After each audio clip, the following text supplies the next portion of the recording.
On the news tonight, Senate orders security operatives to bar Senator Omo Agege from chamber.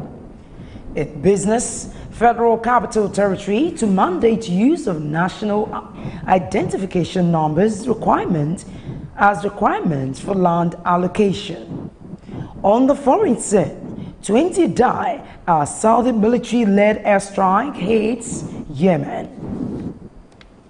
Hello there, and many thanks for joining us on Superscreen's flagship news, broadcasting to you live from Lagos. I am Adenike Owoye Ajiboye. The Senate says it has directed security agencies to prevent suspended Senator Omo Agege from further gaining entrance into the chambers.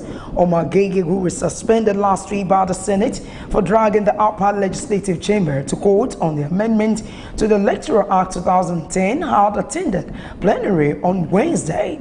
The lawmakers' emergence at the chamber occurred the same time when suspected thugs invaded the Senate chamber and made away with the mace.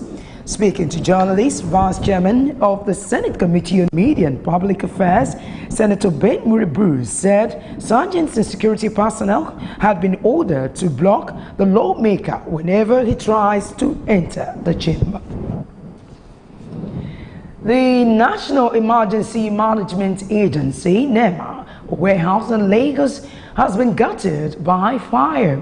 The Southwest Zonal spokesman of the agency, Farinloy Ibrahim, confirmed the incident to journalists, stressing that the warehouse was being used to make relief materials. The director of Lagos State Fire Service, Zaki Musbao, told journalists that a high-tension cable fell on the roof of the warehouse, which resulted to the fire. Musbao said the service's timely intervention prevented the fire from spreading to a nearby petrol filling station and other public buildings. So far, no casualties were recorded in the fire. The Nigerian Medical Association says Nigeria is one of the 3 countries in the world yet to eradicate wild polio virus from its borders. President of the association, Professor Ozove Ogirima, who disclosed this to journalists in Abuja, said Nigeria is still ranked 181 out of 187 countries in the world in the global ranking on healthcare delivery. Nigeria is still ranked number 181 out of 187 countries of the world in the global ranking of healthcare delivery.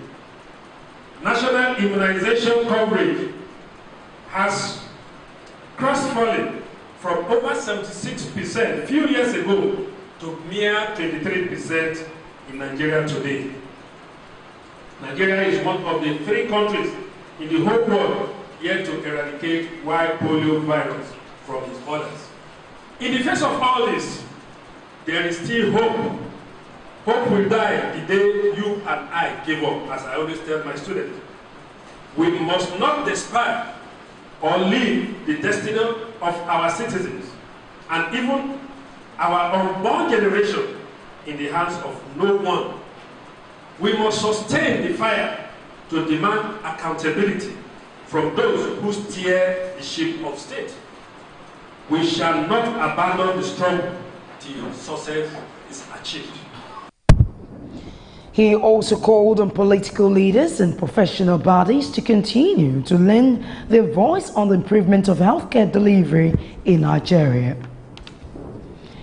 The joint health sector unions, JOHESU, have ignored the federal government's threat to invoke the no work, no pay rule should the unions persist in continuing with their strike. The government are threatening to invoke the rule a day after JOHESU, the Association of Other Medical Doctors and Dentists, began an indefinite strike over failure of the government to meet agreement it had with the union last September. Reacting to the threat, the national chairman of the union, Biobelemoye Josiah, said government's no work, no pay policy was a diversionary taxes which should be ignored. The USO leader further called on members nationwide to disregard all forms of threat or intimidation from government and ensure the services are withdrawn until their demands are met. Ahead of the 2019 general elections, the People's Democratic Party, PDP, has vowed to wrest power from the All Progressives Congress, APC. The party's chairman in Lagos State, Moshood Salvador, made the vow today at the state's General Assembly held in Oregon. These are not bad crowd. These are members of PDP in Lagos State. Come! PDP! These are members of PDP. And these are people with, they have their voters card. We are to do this work. It's not a one-man work.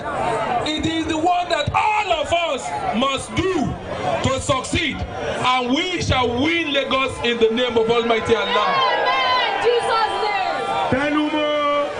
We shall win all our reps, we shall win all our assembly, and we shall win all our senators, and we shall win the governor of this Lagos State come 2019. We are now saying bye-bye to Rede. Bye-bye to Jati Jati. Bye-bye to Jati Jati. Bye-bye to Rede. Bye-bye to Rede. Bye-bye to Jati Jati. Bye-bye to Jati Jati. Bye-bye to Jati Jati. PDP in Lagos is going to survive. PDP in Lagos is going to win elections. The one that we won in 2015. Now step number 1. In 2019, it will be step number 2. We will win rep. We will win assembly. This time we will win Senate. You tell them, APC, something this, something that. Make I not use my talk everything. Whether they like or they don't like, PDP is going to win. Other party members who corroborated these views decried the leadership of the All Progressives Congress, APC. If you see what's going on in the government now, we appreciate the fact that PDP was far better in terms of management and fight against corruption. Nigerians were disappointed with the APC administration. They have woefully failed us. There is no security, no employment, nothing at all. All the promises they have promised Nigerians, they could not fulfill one of the many promises they have made. PDP is back on track, and PDP is taking over the government come 2019. We are ready to take the government from the present government because there are so many atrocities that they have committed. Can you see the streets when you are coming? Full of death. Well, it is very, very shameful. We are ready to take over. People are ready to vote for us. The looters list also affecting APC because there are many looters in APC, as you can see. All the chiefs in PDP, they are now in APC. They are now gone to APC. So we are free of looters.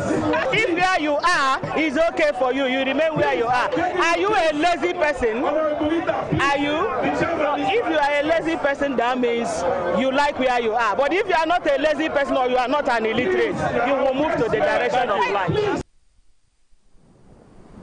Chieftains of People's Democratic Party, PDP, speaking there.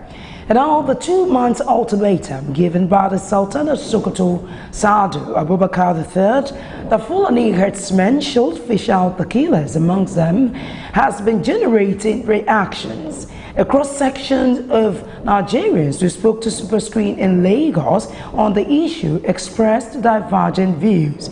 The details in this report. The Fulani herdsmen farmers crisis in Nigeria has remained a major issue, posing serious security challenges in the country.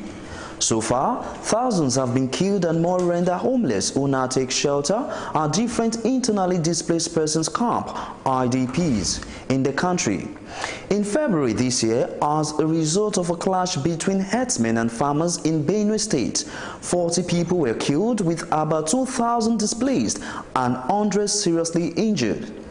In view of these incessant killings, on April 18, 2018, the Sultan of Sokoto and President General of the Supreme Council of Islamic Affairs, NSCIA, Muhammad Sadu Abubakar III, gave the Mehati Hala Cattle Breeders Association of Nigeria, MACBAN, in Sokoto 2-month ultimatum to fish out the herdsmen behind killings in Nigeria and bring them to book.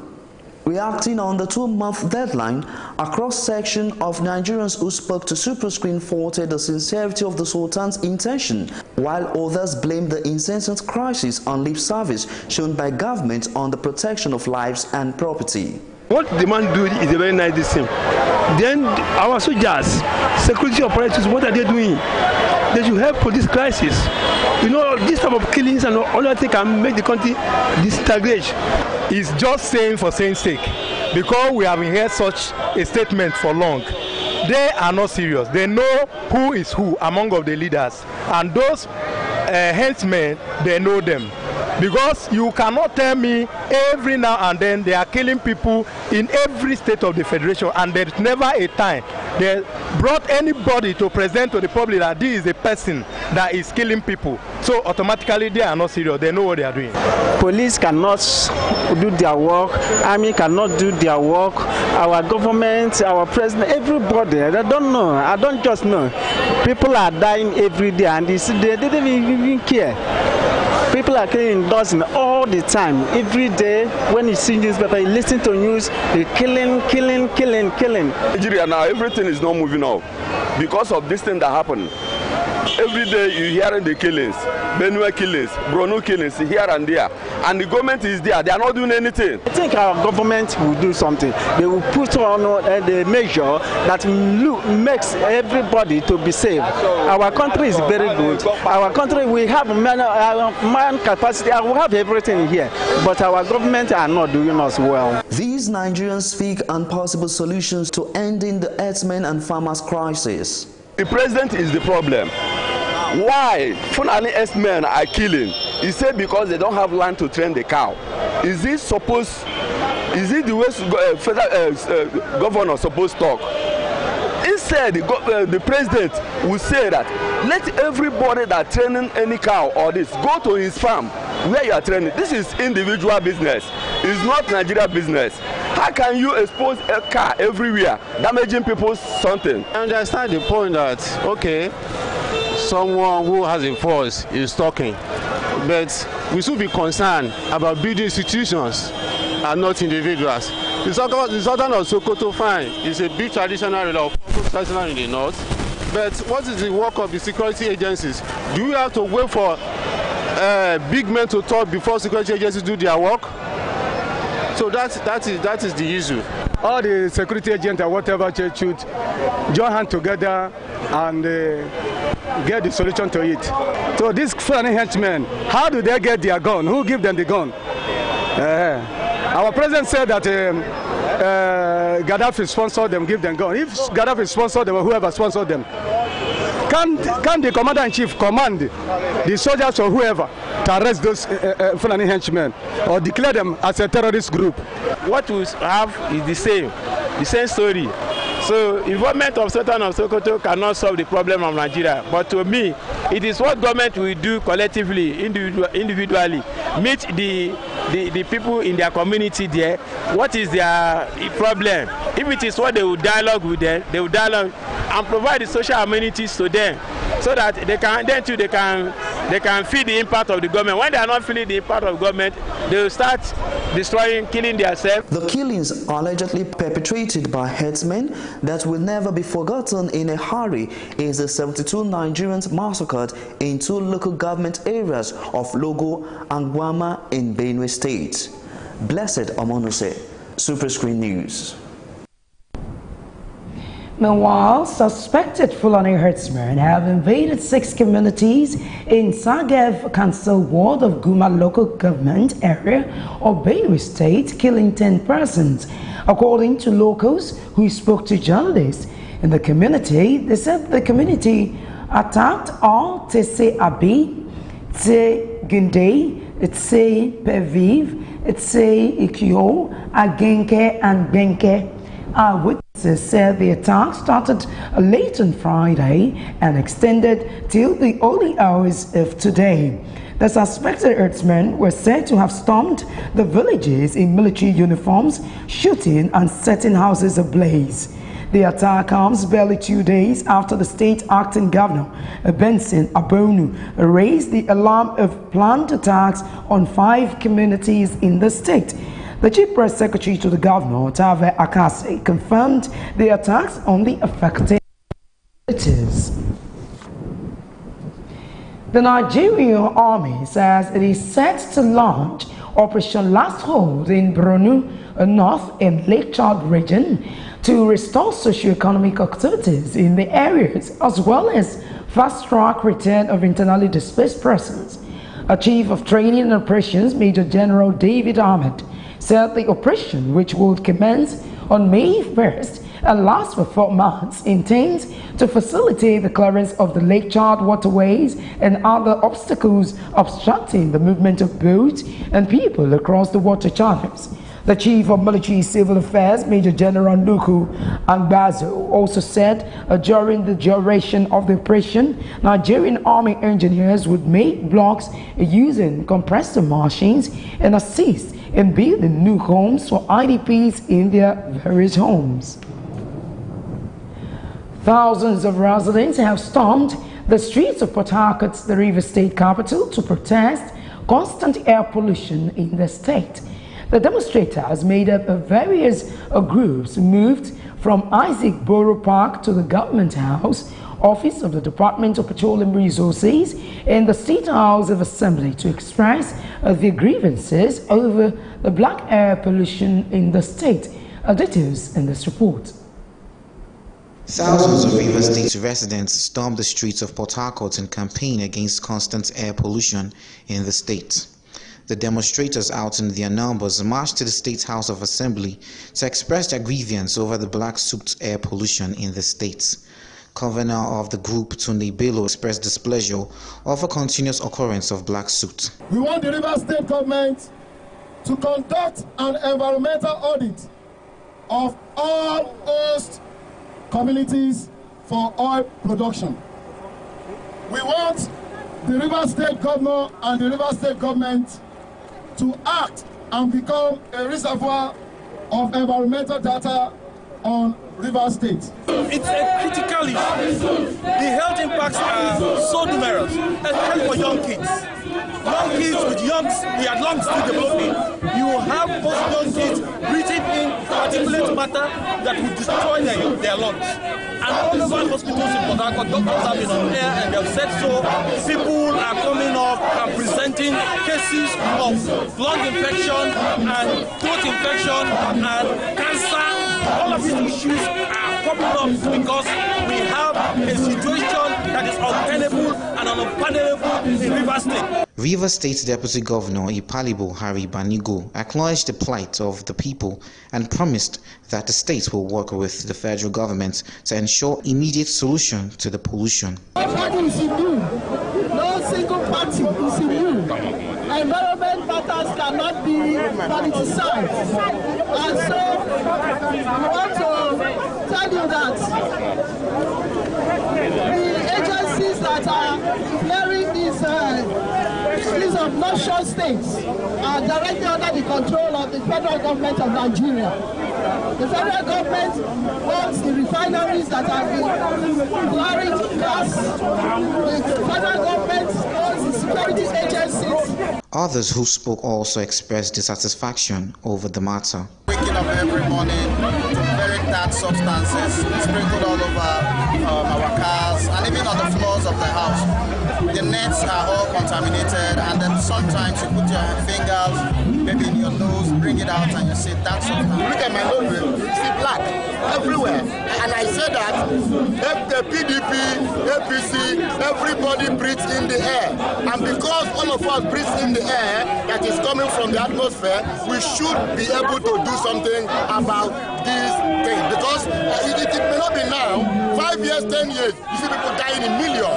Before you know it, people will be diagnosed, one disease will come out. They say it as a result of the suit that was around 5 years ago. The group pleaded with authorities concerned to quickly address the issue because it affects the environment and kills slowly.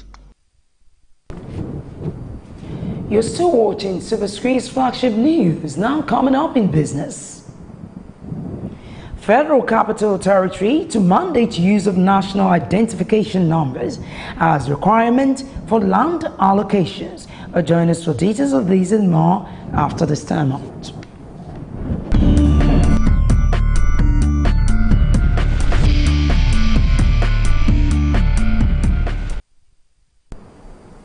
Well, so glad to have you back now in Business World. The Federal Capital Territory Administration says the national identification number would henceforth be mandatory for land allocation in the FCT. This was disclosed by the Minister of the FCT, Mohammed Bello, during a courtesy visit by the Director General, National Identity Management Commission, NMIC, Aliyu Aziz, to his office in Abuja. Bello expressed the need for every land allocated to be matched to an individual through the NIN in order to track and prevent multiplicity of land and ensure fairness and equity in the allocation process. The Institute of International Finance, IF, says Nigeria and other emerging markets have been predicted to grow higher. According to IIF, developed economies will grow lower, while emerging markets are expected to improve to a 7-year high global economic monitor. However, according to statistics from the Debt Management Office DMO under President Muhammadu Buhari, Nigeria has grown its debt portfolio by 9.61 trillion naira. The DMO said Nigeria's debt stood at 21.73 trillion naira as of December 31, 2017, while the figure as of June 30, 2015 was 12.12 trillion naira. The Oni of Ife, Oba Adeyeye Ogunse, has urged fleet operators, government agencies and other vehicle owners to power their automobiles with liquefied petroleum gas and compressed natural gas and move away from petrol and diesel. The Oni made the call when the leadership of the THLD Group, Vital Group and the UBA Group paid him a courtesy visit at his palace in Ile-Ife in a bid to promote the use of gas to power vehicles in the country. The monarch said powering vehicles with LPG and CNG would have a positive effect on humans and the environment. This, according to him, will reduce carbon dioxide emission, which is contributing to the depletion of the ozone layer. Now, still ahead on the news. 20 die as Saudi military-led airstrikes hits Yemen. Join us for details of these and more after this break.